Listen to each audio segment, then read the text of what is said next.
have an athletic background. Yeah. Baseball, basketball, MMA, passing the bar. Mm-hmm.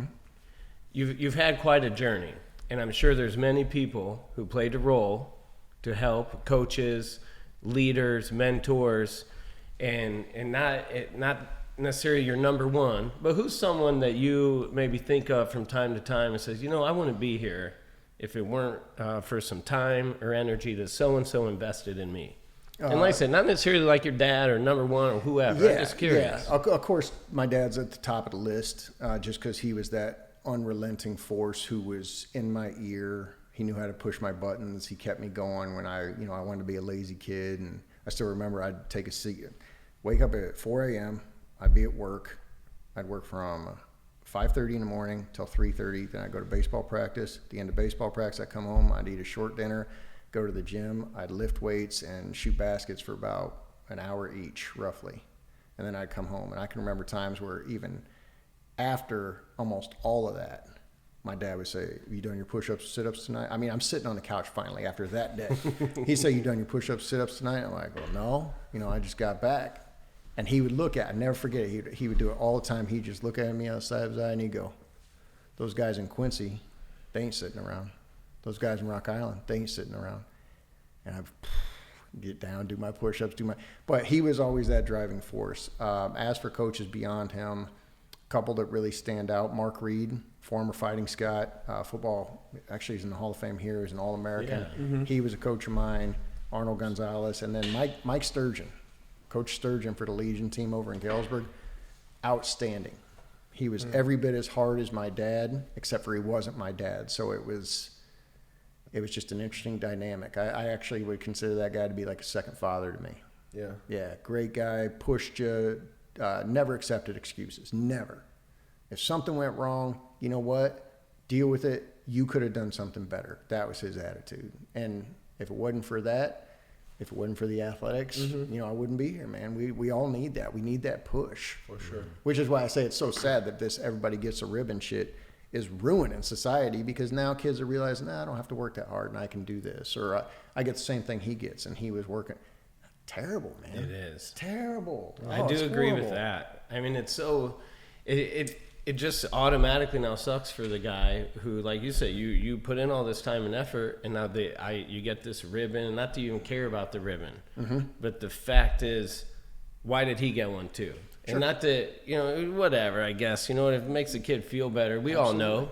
Take your ribbon, but we all know who did the work. It's permeated society, Lauren, and I'll tell you the truth. Like our office, widely known, we charge a high rate. Okay, we generally get the results that dictate that. But if I had $1 for every person who said, every lawyer, "Oh, I wish I could charge what you guys charge." No, you don't. If I had $1 for that, I get an extra paycheck a month, right? But I'd look at it. No, you don't. Because, yeah, we charge that, but then we actually work to go get a result that dictates that. Mm-hmm. You want the money, but you still want your lazy ass ways of practicing law. It's amazing. Mm-hmm. And I mean, these are accomplished attorneys. These are people who have actually said that to me. I'm like, no, dude, do you go to 12 counties? No, you don't. Do you have to figure out what judge is seated at what court in what county on what day? And figure out, hey, I need to know this on procedure because this judge always... No, because it's too much work for you. So don't tell me you want what I got because you ain't willing to grind to do it.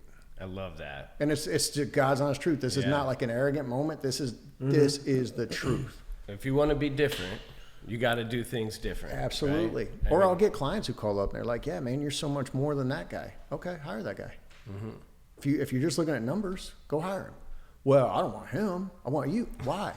But it's just this society has started to think in this just ridiculous way, and it's across the board, man. It's not just kids. I mean, it's definitely coming big time in kids, but it's crazy.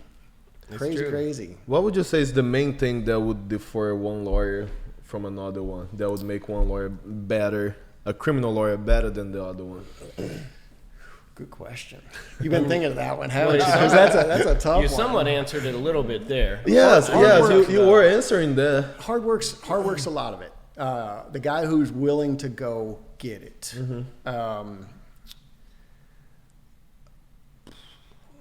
And here's why I struggle. there's so many ways to define like successful cases, right? Some people just look at straight result. I had a guy who got 5 years in jail, 5 years in prison, frankly, on a case. Is that a win? Well, I don't know.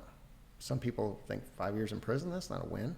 But when you realize that at the time his possible offers were life or life, because he was to the age where had he gotten a minimum, he would have died in prison, or he goes to trial and loses, he dies in prison. He takes a deal, he dies in prison. So it was like, I ended up getting him down to 5 years. Matter of fact, just had dinner with him a couple nights ago. My wife and I went to Peoria and went out to dinner with him.